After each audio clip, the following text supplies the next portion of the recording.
बिस्मिल्लाहिर्रहमानिर्रहीम, अस्सलाम वालेकुम। लैब में डॉक्टर शाहिद मसूद के साथ मैं हूं सुमेरा सलीम। नाज़रीन, वज़ीर आज़म शहबाज शरीफ साहब और फील्ड मार्शल सैयद आसिम मुनीर साहब ने बनू का दौरा किया और दहशतगर्दी से मुतालिक अहम और आला सतह के इजलास में शिरकत भी की, जबकि उन्होंने जनूबी वज़ीरिस्तान ऑपरेशन में 12 बहादुर शहदा की नमाज जनाजा में भी शिरकत की।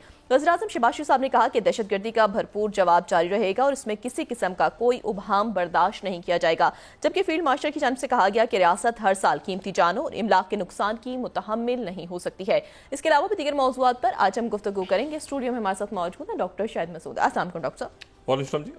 डॉक्टर साहब, पाकिस्तान की जानिब से अफगानिस्तान को वाज़ेह कर दिया गया है कि खारजियों और पाकिस्तान में से किसी एक का इंतखाब कर लें। देखिए, बड़ा अफसोसनाक सानिया पेश आया और अल्लाह ताला दर्जात बुलंद फरमाए शोहदा के। और ये दहशतगर्दी का मामला जो है, देखिए अफगानिस्तान जो है हमारा पड़ोसी मुल्क है और कई दहाइयों से वो एक खाना जंगी, invasions, proxies, criminal activities, smuggling और उसके दरमियान मुख्तलिफ बहुत कुछ वहाँ ऐसा होता रहा है जिसके नतीजे में वो बदकिस्मती से एक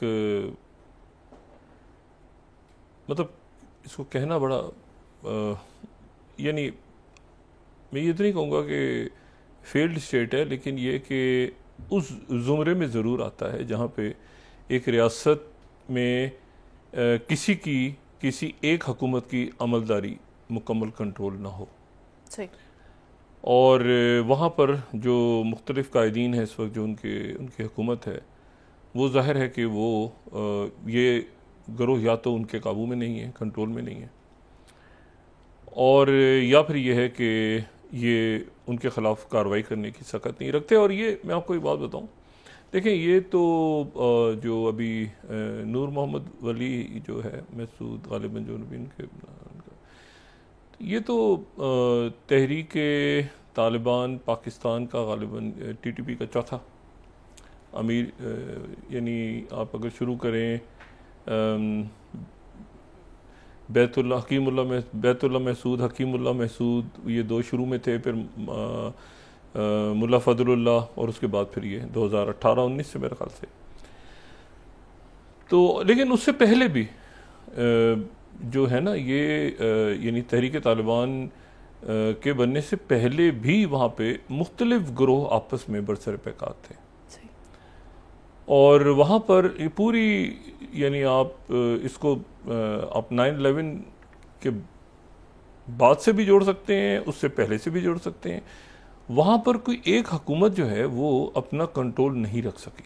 उससे पहले भी नॉर्दर्न अलायंस और तालिबान एक जगह, फिर वो मुख्तलिफ गिरोहों के दरमियान ये सोवियत इन्वेजन के बाद से मेरा ख्याल है कि ये अफ़गानिस्तान संभल नहीं सका और कोई एक हुकूमत वहाँ ऐसी नहीं बन सकी जो कहे कि हम तमाम टेरिटरी पे, चाहे वो इवन अमेरिकन की प्रेजेंस में हो, वो कहे कि तमाम जो टेरिटोरियल जो उनका कंट्रोल है वो अपनी। अच्छा, ये इसलिए बड़ा इम्पोर्टेंट बनता है इस वक्त ये रियासतों को देखना। अफ़गानिस्तान भी तो एक हमारे सामने एक मुल्क जो है उसका एक मॉडल है रियासत का। तो मैंने आपसे कहा ना कि ये कंट्रोल नहीं, अपनी सरहदों पे उनका कंट्रोल नहीं है गालिबन, और अभी से नहीं, वो बरसा बरस से आप उसको दहाइयों तक ले जाएं। अच्छा, ये बात जो है ये तो अब देखते हैं कि क्या वहाँ पे मुज़ाकरात होते हैं, ऑपरेशन होता है, ऑपरेशन का कोई फ़ायदा होता है, ये एक ऑनगोइंग मामला है जो जिसमें कहीं ना कहीं तो इसको रुकना है जाके। लेकिन मैं आपसे भी ये बता रहा हूँ सिर्फ बात कि ये दिहाइयों का इशू है। जो लोग इसको ज़ाहिर है कि स्टडी आप करते रहें तो ये कोई एक दिन 2 दिन, ये एक फेल्ड सी स्टेट है और वहाँ पर बहुत अच्छा होता, क्योंकि देखिए हमारे सामने एक बिल्कुल नाकाम होती हुई रियासत, खाना जंगी की रियासत, बिल्कुल ख़त्म होते होते होते होते होते दोबारा वो ग्लोबल स्टेज पे आ गई और उसने अपने आप को संभाल लिया। और सीरिया है, शाम, यानी शाम सीरिया में ऐसे हालात थे, ये तो खैर बहुत से उस वक्त मैं ज़्यादा उसकी बात नहीं करना चाह रहा, ये बहुत से लोगों को जो दाइश के उस ज़माने में आते थे ना कि वो पिंजरे में रखा हुआ है और जला दिया, बंदा जलाया जा रहा है, ये कोरियोग्राफ्ड किस्म की फ़ोटोग्राफी होती थी। इस तरह से कुछ होता भी था, कुछ नहीं भी होता था। मैं भी उस बहस में नहीं जाना चाहता।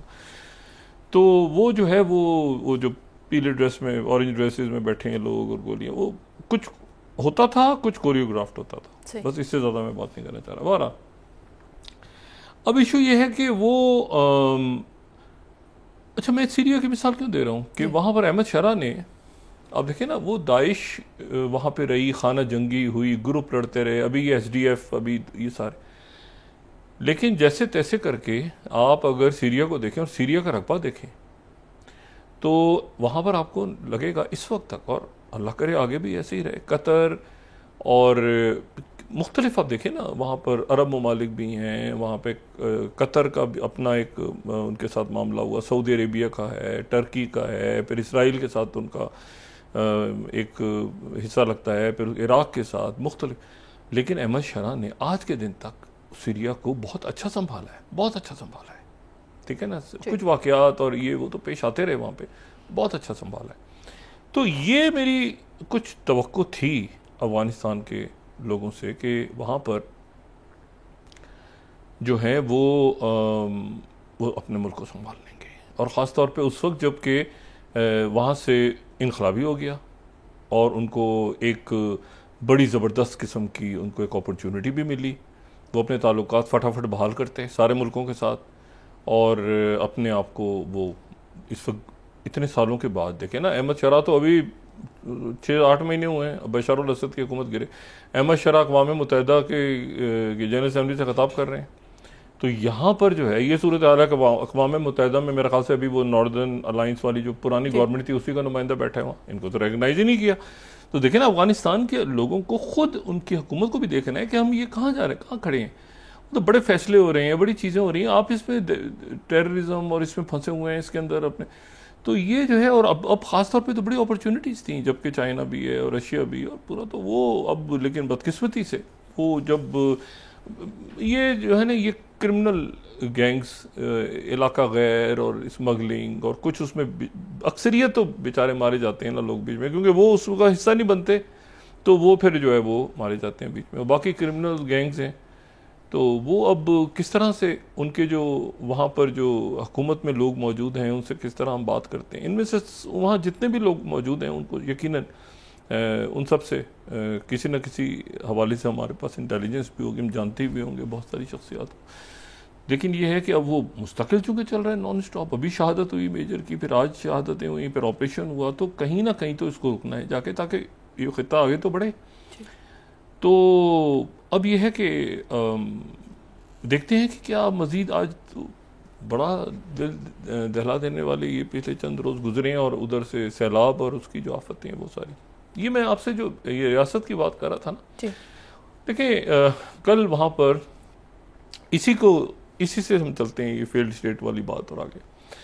कल अक़वाम मुत्तहिदा की जो जनरल असम्बली है उसमें 193 दुनिया के मुल्क हैं, 193 कंट्रीज।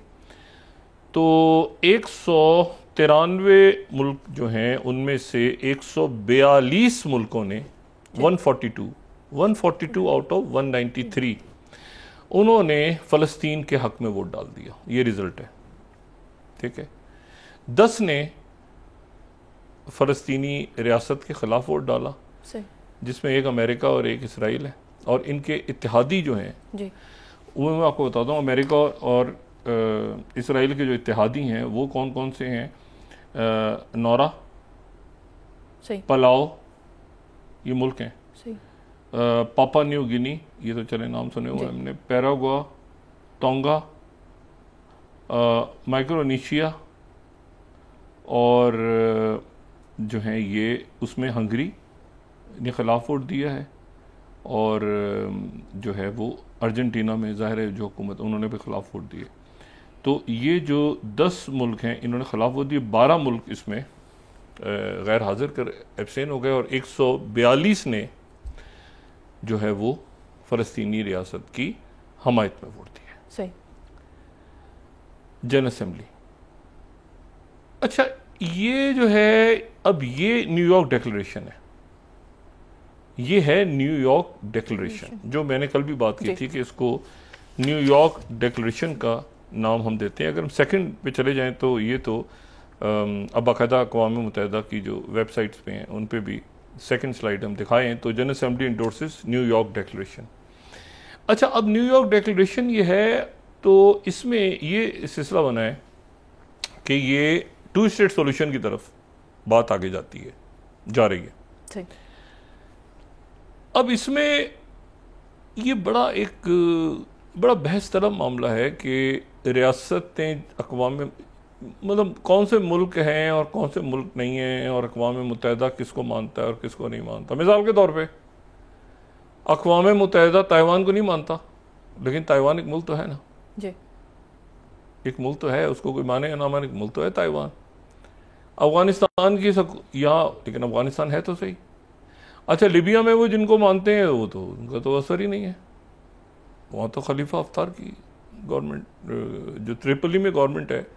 इसी तरह से यमन में जो गवर्नमेंट है, देखें कई मुल्क ऐसे हैं बदकिस्मती से कि वहाँ पर यानी अक़वाम मुत्तहिदा का तस्लीम करना इस बात की ज़मानत नहीं है कि वो हुकूमत का अपनी टेरिटरी पे कितना कंट्रोल है। दो मिसालें मैंने आपको दे दी, साउथ सूडान को भी ले लें, मतलब आप यमन को ले लें ना, तो अक़वाम मुत्तहिदा यमन में या लिबिया में जिनको तस्लीम करती है तो वो तो वजूद नहीं वो तो अपनी टेरिटरी पे कंट्रोल नहीं रखते। और कई मुल्क ऐसे हैं जिनको अक़वाम मुत्तहिदा तस्लीम नहीं करती, मगर वो हैं तो सही ना जी। मतलब फ़लस्तीन जो है, आपके ख्याल से फ़लस्तीन नहीं है, फ़लस्तीन की नुमाइंदगी है, फ़लस्तीनी एक कौम है, फ़लस्तीन मौजूद है अपनी जगह, हमारे यहाँ सफ़ीर हैं, दुनिया के बेशतर ममालिक में उनकी नुमाइंदगी मौजूद है। लेकिन ये है कि वो जो है उनके, अब ये हो रहा है कि जी स्टेट, तो असल जो बात है वो ये है कि एक फ़लस्तीनी रियासत जिसको दुनिया तस्लीम कर ले, तमाम दुनिया भी तस्लीम कर ले, और वहाँ पे एक ऐसी हुकूमत हो जो कि यानी इस इंतशार का शिकार ना हो जाए जिसका यमन या अफगानिस्तान या हमें यहाँ पे सूरत हाल नज़र आ रही है। यानी सीरिया ने कैसे संभाला है, मैंने मिसाल दी ना आपको, अहमद शरा ने कैसे संभाला है सीरिया को, और वहाँ पे ये दुरूज और ये सारे झगड़े।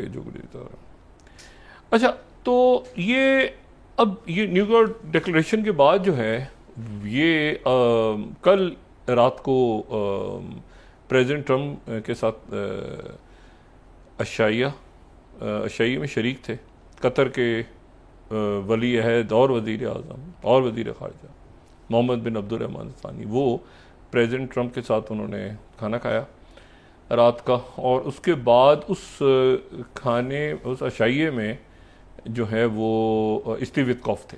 सही।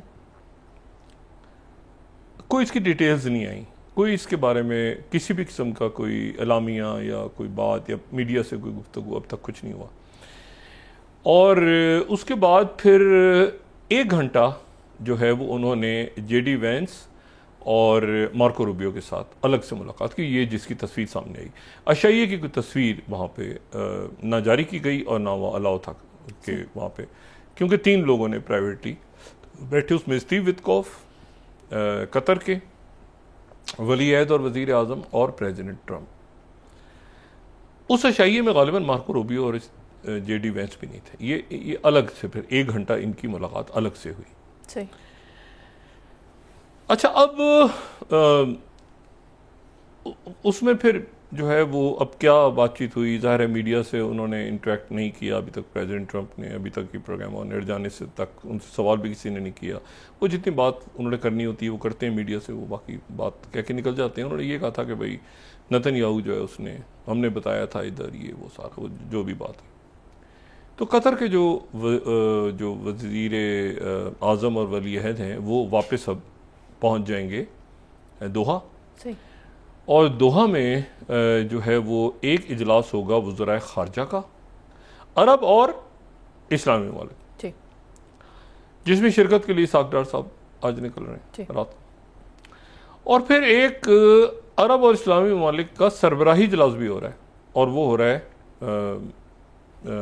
ये पीर मंगल को 2 रोज़ जो है ये इजलास होगा। और उसमें जो है वो शहबाज शरीफ साहब, रजब तय्यब एर्दोगन तुर्की से वो कतर पहुंच रहे हैं, और साथ उसके जो है वो ईरान से मसूद पशियां वो भी पहुंच रहे हैं। तो ये सारी शख्सियत जो हैं ये जमा हो रही हैं और ये न्यूयॉर्क डिक्लेरेशन को इन्होंने आगे लेके जाना है और आगे लेके जाना है और 22 तारीख को वो कॉन्फ्रेंस है जो फ्रांस ने और सऊदी अरेबिया ने बुलाई हुई है। ये जो करारदाद कल मंजूर हुई है जी, जो करारदाद कल मंजूर हुई है, इसके बारे में मैंने कल भी बात की थी कि इसमें जो है वो 2 रियासती हल, अक़वाम मुत्तहिदा के मातहत एक जो है वो वहाँ पे सिक्योरिटी के इंतजामात, ना हमास ना इस शक्ल में फ़लस्तीनी अथॉरिटी, बल्कि एक ऐसी अथॉरिटी जिसके ऊपर पहले से नाम वगैरह फाइनल हो चुके हैं, रशिया, चाइना, ये अमेरिका, तो नाम पता है जो भी हैं वो, उनको सब फ़लस्तीनी तस्लीम करेंगे। अक़वाम मुत्तहिदा के अंडर वहाँ पे जो है वो सिक्योरिटी अरेंजमेंट्स होंगी। इसराइल विड्रॉ कर जाएगा, यरगमाली भी रहा हो जाएंगे और कैदी भी रहा हो जाएंगे, और साथ ही फ़लस्तीन की रियासत जो है सामने आ जाएगी। और फिर ये 2 रियासती हल है, तो बाकी जितने ममालिक ने इस पर साइन किए हैं जी 142, पाकिस्तान, ईरान, ये सारे के सारे फिर उस मुआहदे के तहत फिर उनके ताल्लुकात इसराइल से भी 2 रियासती हल है ना ये जी। तो फ़लस्तीनी और इसराइल दोनों ये 2 रियासती हल है। तो 2 रियासती, तो इस पर ईरान भी है, इसमें सारे ममालिक ने इसमें जो है वो इसको वोट दिया। पाकिस्तान भी है, ईरान भी है, सारे मुल्क हैं। अच्छा, अब इसमें जो है और इसमें इराक भी है, इसमें ठीक है ना, ये सारे मुल्क हैं। अच्छा, तो अब ये है कि ये अगले 10-12 दिन जो हैं ये बड़े, इसकी शदीद मज़म्मत की है इसराइल ने। सही। इसराइल का ये कहना है कि आप हमें इंतहाई ख़तरनाक और नाकाबिले भरोसा और नाकाबिले एतमाद पड़ोसियों के दरमियान हमें छोड़ के जा रहे हैं। यानी ये जो रियासत बन रही है इसमें गज़ा और मगरबी किनारा दोनों है ना जी। तो उधर जॉर्डन है, इधर ये है, इधर ये है, इधर ये, तो ये कैसे होगा? और फिर आगे उनकी एड वेड भी ख़त्म हो जाएगी। ट्रम्प ख़त्म करेंगे ना, जब जंग ख़त्म हो गई, अभी तक तो ख़त्म हो गया ना इसराइल की एड वगैरह, तो पैसा चक्कर में खा रहे थे ना जी। बैठ के कि हमें ख़तरा है, हमें ख़तरा है। जब वो दूसरी तो ख़तरा ख़त्म हो गया, आपको ख़तरा नहीं है, अब आपको ज़रूरत है ही नहीं। बल्कि तो मेरा तो ये ख्याल है कि फ़ौजी ख़त्म कर देनी चाहिए इसराइल की, उसको एक डीमिलिटराइज जोन बना देना चाहिए, बफर जोन टाइप चीज़ होती है ना। तो वो जब खतरा ही नहीं रहा तो ख़त्म हो गया मामला। अच्छा, भाई फ़लस्तीनियों को भी अरसा लगेगा ना अपनी फ़ौज बनने में, तो उस वक्त तक ये भी अपने आप को साइड पे करें। बहरहाल अभी अगले 10-12 दिन बड़े इसमें जो है ना बड़े दिलचस्प होने। अच्छा, मैंने आपसे बात की ना कि अच्छा अक़वाम मुत्तहिदा में क्या तरीका होता है। देखिए, पहले तो ये होता है सिक्योरिटी काउंसिल, पहले उसके 15 में से 9 मुल्क जो हैं वो मान लें किसी रियासत को, और जो 5 परमानेंट हैं P5 वो वीटो ना करे कोई, ये तरीका होता है। फिर उसके बाद जनरल असेंबली में चला जाए और जनरल असेंबली में 2/3 उसको एक्सेप्ट कर ले। अब फ़लस्तीन को तो 2/3 से ज़्यादा, ये तो 142 ने एक्सेप्ट किया हुआ है जी। इतने मुल्कों में शायद आगे पीछे करके वो फ़लस्तीनी मंदूब भी हैं दुनिया भर में, उनके सफ़ीर भी मौजूद हैं। लेकिन यह है कि ये वो बाकायदा रियासत जिसको अक़वाम मुत्तहिदा सारे मुल्क जिसको मानेंगे, ये वो रियासत होगी ना। अभी तो यमन को कोई मानता है, कोई नहीं मानता, कोई ट्रिपोली में हुकूमत को मानता है, कोई कहता है कि जी वो तो खलीफा अफ्तार अच्छे हैं, कोई देखे ना यमन के अंदर आप जो है वो सना में बात कर रहे हैं, हुकूमत जिसको अक़वाम मुत्तहिदा मानती है वो अदन है, तो एक अजीब कोई सर पैर नहीं है ना। तो ये है कि ऐसी ज़बरदस्त मजबूत रियासत हो जो कि जिसमें फिर इन्वेस्टमेंट्स हों, जिसके लिए सारे अरब मुल्क और इस्लामी मुल्क तैयार हो चुके हैं कि जी वहाँ पर हम इन्वेस्टमेंट करेंगे। वो जो रिवेरिया वाला प्लान है वो साइड पे चला गया। लेकिन ये क्या हो जाएगा, ये एक सवाल है, क्योंकि इसमें लोगों के बड़े इंटरेस्ट भी हैं और उसमें कैसे ये आगे बढ़ेगा। देखिए, अहमद शरा जो हैं, एक तो वो था ना कि UAE की तरफ से बड़ी शदीद उन्होंने कहा कि हम अपना सफारत खाना तोड़ देंगे, यानी यहाँ तक, क्योंकि ये जो ये देखें खलीजी रियासतें GCC ये पुराने सदियों से यहाँ पे आबाद लोग हैं। ये ऐसा नहीं है कि कहीं से कोई आ गया अमेरिका की तरह और आके वो सदर बन गया जॉर्ज वाशिंगटन का। आप शजर नसब चेक करें तो किसी यूरोप के मुल्क से निकलता है, तो प्रेसिडेंट ट्रंप का चेक करें तो वो किसी और मुल्क से, ये तो, लेकिन उनके ये तो सदियों से यहाँ पे आबाद है ना, बल्कि ठीक है ना। तो ये कबाइल हैं, फिर उसके बाद यहाँ सदियों से हैं। और कतर का तो मैंने आपको ये बताया था कि कतर तो जब ये मुत्तहिदा अरब अमारात का वजूद 70 की दिहाई के शुरू के सालों में 69, 70, तो उस वक्त कतर को तो ये था कि कतर शायद यूएई का हिस्सा बन जाए, और पूरी कोशिश भी उस वक्त हो रही थी, कतर की भी और बहरीन की भी। तो 9 रियासतों की कोशिश हो रही थी, फिर 8 के लिए बात हुई, और ये जो है ये फिर उसके बाद ये 6 बनी, फिर रासुल खैमा बाद में आया था। ये हम पहले डिस्कस कर चुके हैं। तो ये बड़े करीबी इनके ताल्लुकात, सदियों से यहाँ पे मुकीम है ये लोग, ठीक है, सदियों से पुराने कबाइल हैं, और ये उनकी बड़ी आपस में रिश्तेदारियाँ और ये मौजूद। अच्छा, अब ये है कि वो तो जब ये मामला हुआ तो ये इनके आपस के अंदर कोई नाराज़गी भी होती है, लेकिन जब ये मामला होता है तो ये सारे के सारे, फिर जब कतर पे अटैक हुआ तो यूएई ने फिर उसके बाद फिर वो सारी चीज़ें आपस के तलावत सब एक तरफ, और वो साथ खड़े हो गया, कि यूएई साथ खड़ा हो गया। और आप देखें कि वो मैं पहले भी बात की कहता रहा हूँ कि ये एक तारीख का, शायद मैंने कम से कम शायद ही कभी तारीख में ऐसा देखा हो कि मशरिक़ वस्ता के सारे ममालिक मिडल ईस्ट के और तमाम मुसलमान, चाहे किसी भी सोच या किसी भी ख्याल या किसी भी मसलक या किसी भी नुक्ता नज़र से हो, वो इस तरह मैंने एक साथ नहीं देखे। तारीख अब उठा के देखें, आपको शाद नादर को ऐसे अदवार नज़र आते हैं। सारे के सारे एक हैं इस वक्त, और वो फ़लस्तीन के, और उनको लड़वाने की साजिशें भी नाकाम हो गई कि मुख्तलिफ मसालिक लड़ेंगे, मुख्तलिफ मुल्क लड़ेंगे, ये होगा, वो होगा, फलां होगा, कबाइल लड़ जाएंगे, कुछ भी नहीं हुआ। ये दुरूज जो है वो भी अल्टीमेटली आपने देखा वो मामला कैसे ख़त्म हुआ सीरिया में। आप ये देखें कि ये तुर्किया में कैसे कुर्द समझ गए, देर से समझे, लेकिन ये कि उनका एक इशू बहरहाल कुर्दिस्तान, वो पार्लियामेंट में आ जाएंगे अपना, उनको तो ठीक है, कोई इशू नहीं। इशू ये है सारा कि आप ये देखें कि ये इसराइल जो है वो कैसे 2 लाख लोगों को ऑफिशियली सरकारी तौर पे, आज उनका जो फॉर्मर फौज का सरबराह है उसने कहा है कि 2 लाख लोग, ये जो फिगर्स आ रही हैं 64,000 वगैरह, तो उसने कहा है कि ये जो हवेली अभी जो इनसे पीछा वाला था, अभी जो किया है ये ज़मीर की जगह, ज़मीर ने जिसकी जगह ली है, तो मैं 15th कोट कर रहा हूँ TRT वर्ल्ड, गजा जेनोसाइड कैजुअलिटीज़ 2 लाख प्लस हैं। ये 15th, ये खुद उसने एक्सेप्ट किया है कि we took the gloves off, हमने जब 7 अक्टूबर के बाद हमने कोई परवाह ही नहीं की, ठीक है ना, हमने परवाह ही नहीं की जी। और ये जो है ये उसके बाद ये कह रहा है, ये गार्डियन के, we took the gloves off, और वो कहता है हमारे ऊपर किसी किस्म की कोई जंग के कानून और वॉर हमने उसकी फिक्र नहीं की, और हमने फिर चाहे वो सिविलियन हो, चाहे बच्चे हों, चाहे कोई भी, हमने फिर उसको कत्ल किया। अच्छा, अब इशू ये है सारा कि ये वापस आएंगे जो, अच्छा वहाँ पर पाकिस्तान का जो स्टांस था, कल भी हमने बात की थी, वो इस वक्त पूरी दुनिया में उसकी वो हो रही है कि पाकिस्तान ने जिस तरह से सरफ किया इसराइल को, उस तरह से शायद बहुत से दीगर हमारे बुरादर ममालिक भी नहीं कर पाए जिस तरह पाकिस्तान ने बात की है। लेकिन पाकिस्तान ने बड़ी खुल के जो है वो इसराइल का जो वहाँ पे बोल रहा था बैठा हुआ उनका नुमाइंदा, क्योंकि देखिए ना उनकी अब ये जो अल्टीमेट कहानी मर्ज हो रही है, अल्टीमेट कहानी मर्ज ही हो रही है, जो वो ये है कि जी उनके मुसाद के सरबराह, ये वो बात है जो अब आ रही है सामने। आज ये जाहिर है कि हर तरफ यही बात हो रही है कि उनका जो चीफ ऑफ स्टाफ है एल ज़मीर, उसने कहा कि ये अटैक ना करो, और मुसाद का जो सरबराह है डेविड बारनी, उसका स्टांस बड़ा इंटरेस्टिंग था।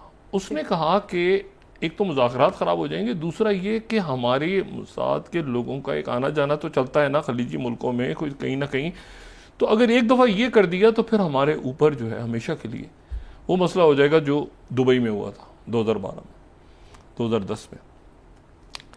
तो ये जो है, और फिर उसके बाद जो हनीफ भी है उनका नेशनल सिक्योरिटी एडवाइज़र, वो भी इसके ख़िलाफ़ था। तो 3 लोग इसके ख़िलाफ़ थे, लेकिन नेतन्याहू और उनका जो काज है उनका डिफेंस मिनिस्टर, और रॉन डेमर जो कि स्ट्रेटेजिक उनका मिनिस्टर है, और शिनबेत का जो सरबराह है, जिसको मीम कहते हैं, उसका नाम अभी सामने नहीं लेकर आए, लेकिन मीम क्योंकि वो काफ़ी फ़ाल है इस वक्त, तो उसकी आइडेंटिटी इन्होंने छुपाई हुई है। बहरहाल वो अभी उसको साइड पे, तो ये हामी थे कि अटैक करो।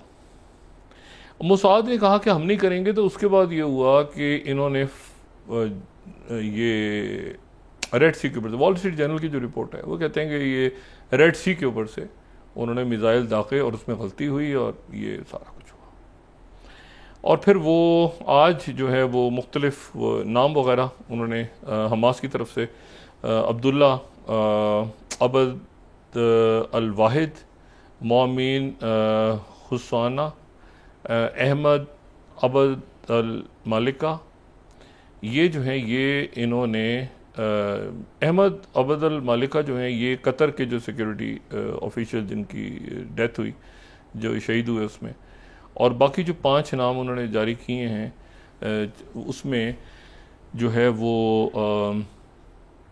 ये हमाम अल हया।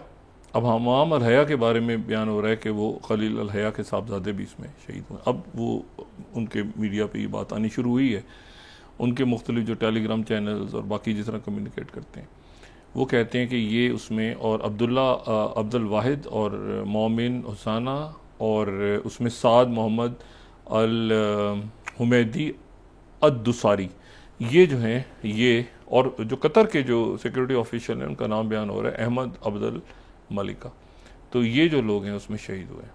अच्छा, इससे पहले जो सामने हमारे नाम आए थे तो उसमें जो है वो ये खलील हया के साहबजादे का नाम नहीं था, लेकिन आज उनकी तरफ से ये हो रहा है कि उसमें जो है वो 3 वो और उनके साथ 3 दूसरे और एक कतर का, 4 लोग, और फिर उसमें एक जो है वो इसमें जिहाद लबद जो कि वहाँ पर ऑफिस देख रहे थे, जो ऑफिस के इंचार्ज थे, उनकी भी शहादत हुई, तो 5 लोग हो गए। अच्छा, बहरहाल अब ये है कि इसमें अगला मरहला, अब अगले मरहले में देखें ना, अगले मरहला किस कदर दुश्वार है कि 2 रियासतों में 2 रियासती हल हो। अमेरिका ने पहले दिन तो वो जाने दी, वो करारदाद, उसको वीटो नहीं किया। कल वाली जो करारदाद थी उसमें अमेरिका ने वीटो कर दिया। अच्छा, अब अमेरिका जो है वो उसकी जो अंडरस्टैंडिंग है वो ये है कि हम 2 रियासतें हल की तरफ जाएंगे, जो पब्लिकली बात की हुई है उन्होंने कि आप उधर से यरगमालियों को रिहा करें, इधर से ये कैदियों को छोड़ें, तो हम 2 रियासती हल। अब अमेरिका अगर ये नहीं, ये प्रेशर, क्योंकि अमेरिका से जो बात हुई है प्रेसिडेंट ट्रंप ने, देखिए ना, कल उन्होंने फिर वीटो कर दिया जी, कल फिर वीटो, पहले वीटो नहीं किया, कल वीटो कर, और नाम ने लिया था इसराइल का, कल फिर वीटो कर दिया, तो इसराइल के साथ फिर खड़े हो गए, और जो मार्को रूबियो वो इसराइल पहुंच रहे हैं। तो ये मुल्क सारे जो हैं ये जमा हो रहे हैं कल और परसों, 2 दिन, और ये उसके बाद फैसला ये करेंगे कि अगर अब वीटो कर दिया गया तो अब क्या होगा, उसके बाद क्या होगा। या तो मामला बेहतरी की तरफ जाएंगे या मामला जाएंगे बुराई की तरफ। और इसी दौरान अहमद शरा की जो वक्फे पे जाने से पहले मैं ये बात कंक्लूड करूं कि अहमद शरा की जो गुफ्तगू इसराइल से हो रही है, अहमद शरा की गुफ्तगू ये हो रही है कि 1974 की जो गोलान की पहाड़ियाँ हैं, अगर हम गोलान की पहाड़ियों का मैप देखें तो गोलान की पहाड़ियाँ जो हैं, एक तो 67 की वॉर में वो छिन गई थी ना, लेकिन फिर 74 का जो एग्रीमेंट हुआ था अक़वाम मुत्तहिदा का, उस अक़वाम मुत्तहिदा के एग्रीमेंट के तहत ये डिसाइड हुआ था कि अक़वाम मुत्तहिदा, सोवियत यूनियन और अमेरिका, ये 2 यानी कोल्ड वॉर की पावर्स और अक़वाम मुत्तहिदा, ये तीनों की गारंटीज थी कि दरमियान में एक बफर जोन बनेगा, ये DMZ बनेगा कोरिया के, और वहाँ पर अक़वाम मुत्तहिदा की अमन फौज होगी।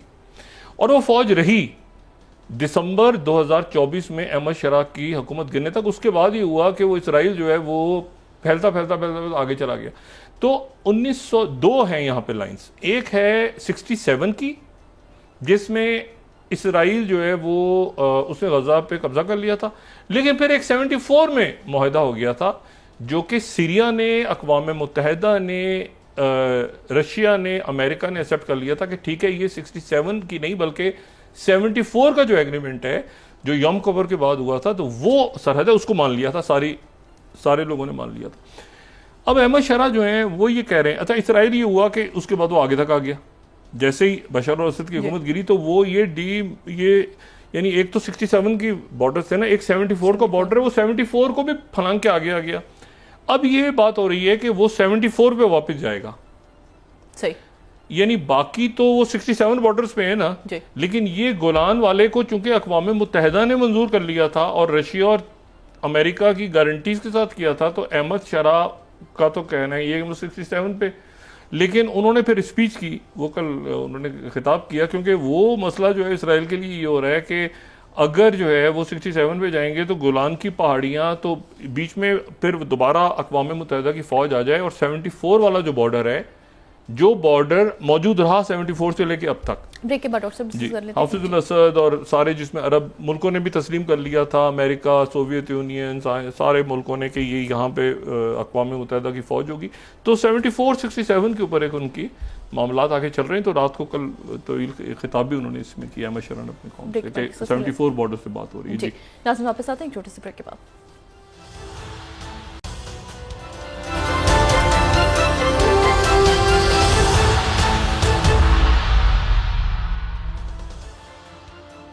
वेलकम बैक नाज़रीन। डॉक्टर साहब, फील्ड मार्शल आसिम मुनीर साहब ने सलाह मुतासरीन की दोबारा आबादकारी और बहाली में मुकम्मल ताउन की यकीन दहानी भी करवाई है।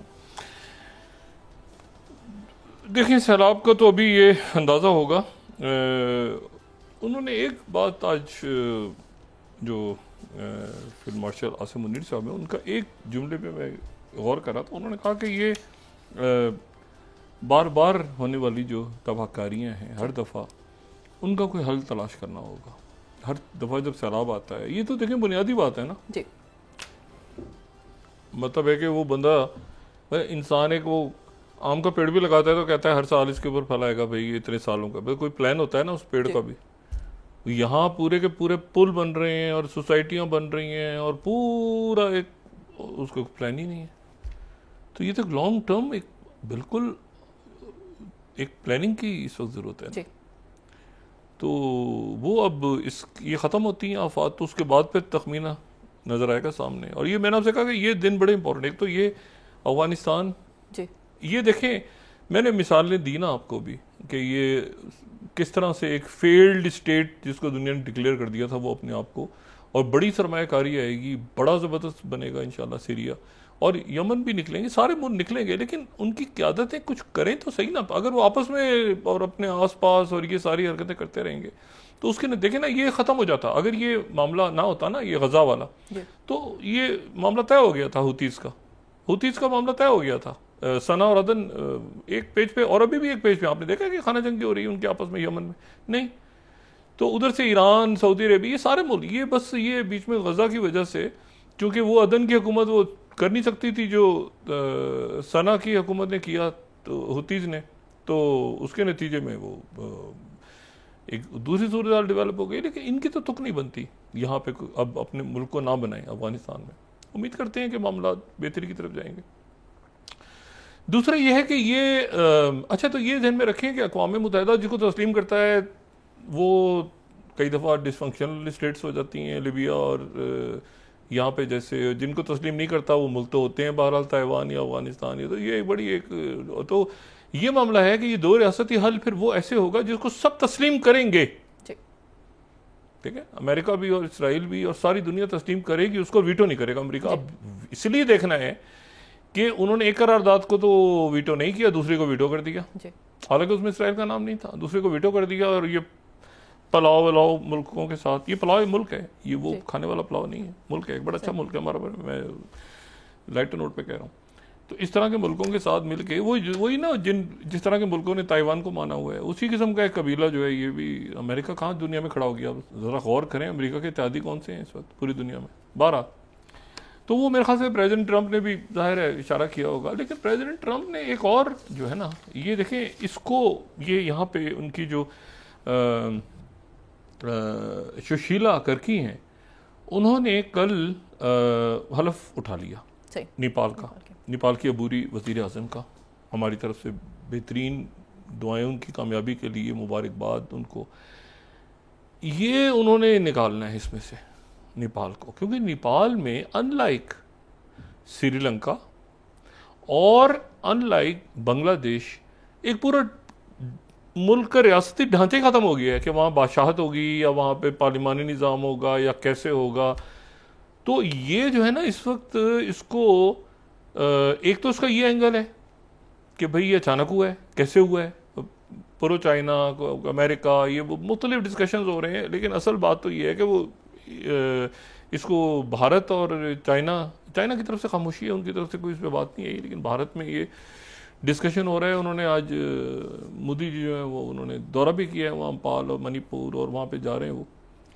लेकिन इशू ये है कि ये आप देखें ना कितना मुश्किल होता है मुल्क को बनाने में और फिर ख़त्म करने में। अब ये जैसे अब वहाँ पे सिस्टम कैसा बनेगा, क्या होगा, कैसे होगा, और कितनी इनको हमायत हासिल होगी, कितनी नहीं होगी, और तो ये अब एक बड़ा इम्तिहान नेपाल के लोगों का शुरू हो रहा है कि वो अपने मुल्क को फेल्ड स्टेट होने से बचाएं।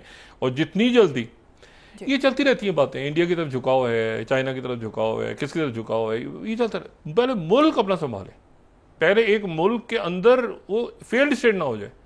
फौरी तौर पे जो है वो सबसे पहले तो ये है कि वो सारे शुरू के इश्यूज होंगे, बॉर्डर पे आगे पीछे, इंडिया खोल देगा नहीं खोलेगा, क्या करेगा, वो असल मामला है कि एक रियासत नेपाल की उसको रहना चाहिए प्रॉपर, वरना वो एक बहुत बड़ा एक जो है फेल्ड स्टेट तो दुनिया अफोर्ड नहीं कर सकती मजीद।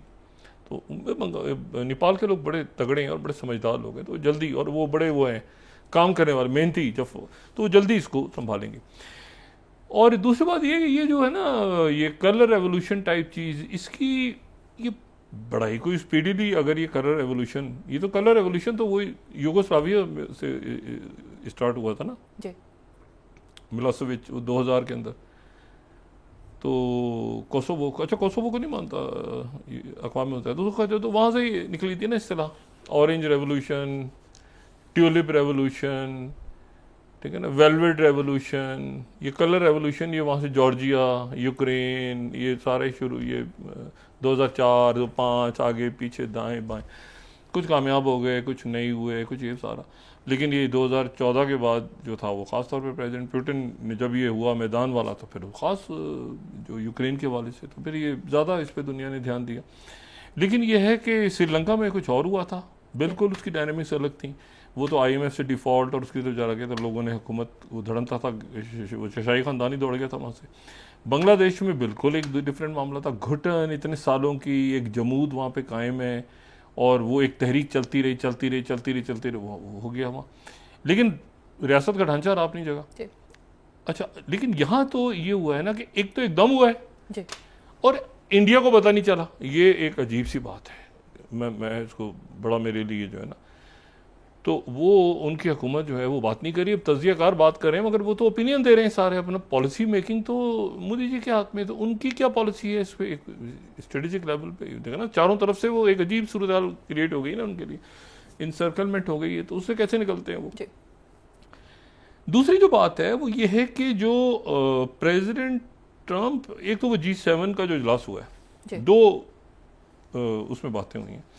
एक तो जो G7 का इजलास हुआ है 23rd, उसमें जो स्टेटमेंट दी है सेक्रेटरी बेसेंट ने और एम्बेसडर ग्रीर ने, इमरजेंसी G7 फाइनेंस मिनिस्टर की जो कॉल थी, जिसमें मैंने कल भी कहा था कि G7 के मुल्कों से वो कह रहे हैं कि इंडिया पे टैरिफ लगाएं, इंडिया पर और वो जितने मुल्क।